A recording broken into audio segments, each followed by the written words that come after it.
Afrikili TV. Afrikili TV, c'est du sérieux. Afrikili TV, ici, vous avez la parole.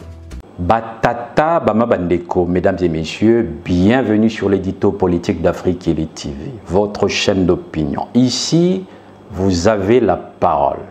J'ai envie de partager avec vous un sujet, la corruption. Combattre la corruption. C'est vrai que ce n'est plus l'heure d'observer sans rien faire, au risque d'être complice du mal, mais l'heure de l'action a sonné. Se taire, c'est devenir irresponsable. Ne rien dire fait de nous des lâches et ne rien faire nous rend inactifs. Combattre la corruption est une nécessité économique et politique. La corruption nuit gravement à l'économie en freinant la création d'emplois et en entravant la prospérité d'un pays. Voilà pourquoi il faut agir, comme l'a dit le président de la République. Autrement dit, mettre en marche le moteur de lutte contre des antivaleurs. Je pense à mon humble avis, si la rigueur recommandée par la Nouvelle République pouvait être observée dans leur gestion, c'est le pays qui en tirerait profit en cette période si difficile et de valorisation des secteurs hors pétrole. La lutte contre la corruption ne peut pas et ne doit pas être utilisée pour régler des comptes personnels ou pour faire la chasse aux sorcières contre des ennemis politiques, car ce n'est pas un fait nouveau. Pour ceux qui connaissent l'histoire de notre pays, de 1960 à nos jours, le pouvoir a navigué entre plusieurs mains et la corruption est devenue ostensiblement visible à partir des premières élections générales dans l'histoire du pays, encore moyen Congo, organisées le 28 novembre 1958. C'est en effet lors de la 12e séance de l'Assemblée territoriale du moyen Congo, sous l'autorité de Christian Jallet, président de la dite institution, que se joua le destin du Congo.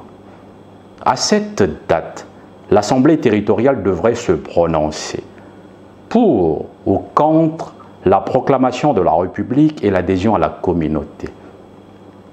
Ce premier bouleversement électoral dans l'histoire du Congo donna lieu à la honteuse guerre civile du 16 février 1959. De nos jours, les problèmes demeurent récurrents sans approche de solution. Dans un pays où règne la corruption, la tricherie, la malhonnêteté et la débrouillardise dictées par les exigences de survie, nombreux, sans gêne, sans retenue et même sans pudeur, n'hésitent pas à la moindre occasion à pratiquer ou à tomber dans ce mal qui n'est plus pour certains un mal comme tel, mais une chose normale, comme quoi tout le monde le fait, ou encore Mbokango, Ngamtonako Bongisango et Bebakaka. Prétexte grossier pour légitimer l'illégitimable, rendre normal l'anormal et voir faire de l'insalamable salamable. Que comprendre de la surfacturation dans l'acquisition des biens de l'État aux fonctionnaires qui perçoivent leur salaire et ne sont nulle part. Parfois, ces fonctionnaires sont même à l'étranger. Des contractuels inactifs qui ne fournissent aucun service et ce système dure depuis des générations. La corruption est devenue si endémique qu'elle infecte presque toutes les institutions du pays.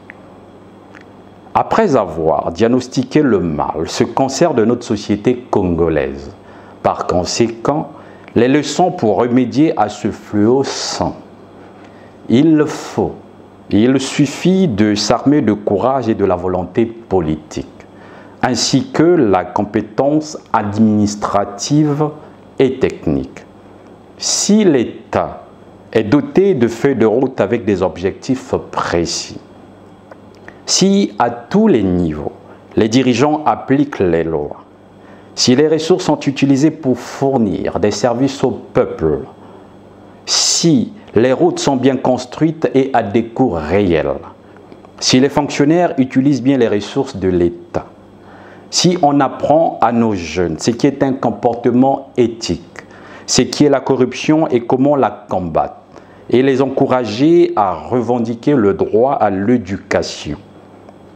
Si on signale les cas de corruption, alors chaque individu aurait tout à gagner en disant non à ce crime.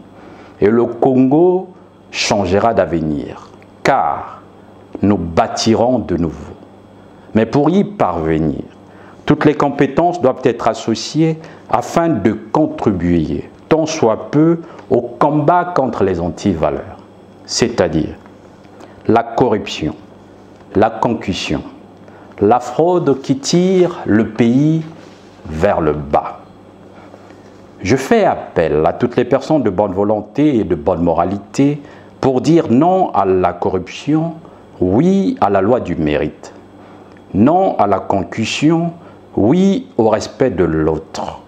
Non à la vie facile, oui au travail.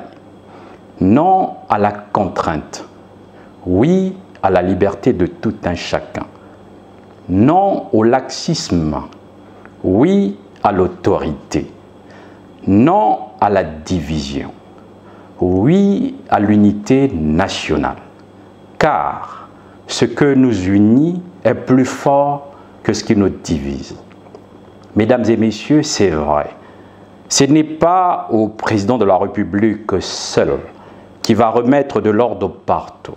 C'est à chacun, en fonction de ses responsabilités, à tous les niveaux, de remettre de l'ordre. Voilà pourquoi, Tata Bama Bandeko, mesdames et messieurs, vous qui croyez dans l'autorité, le progrès, le travail, la responsabilité, le mérite, la liberté de tout un chacun, l'unité nationale, c'est à vous qu'il revient de lutter contre les antivaleurs. À nos politiques, de tous bords, sans distinction, il est temps de savoir que les discours, les slogans, les arrêtés et les décrets ne suffisent plus. Il faut maintenant un sursaut républicain pour nous débarrasser de nos attaches tribales. Mettons-nous ensemble, du sommet à la base, du nord au sud, de l'est à l'ouest, que chacun apporte consciemment sa pierre à l'édifice pour bâtir ce beau pays. Tata Bama Bandeko, mesdames et messieurs, vous venez de suivre l'édito politique d'Afrique TV, votre chaîne d'opinion. Ici, vous avez la parole. Présenté par votre humble serviteur, Espérance Keto. Merci et à très bientôt. Afrique TV, c'est du sérieux. Afrique TV, ici, vous avez la parole. La chaîne de télé sur le web, pas comme les autres. Votre chaîne d'opinion.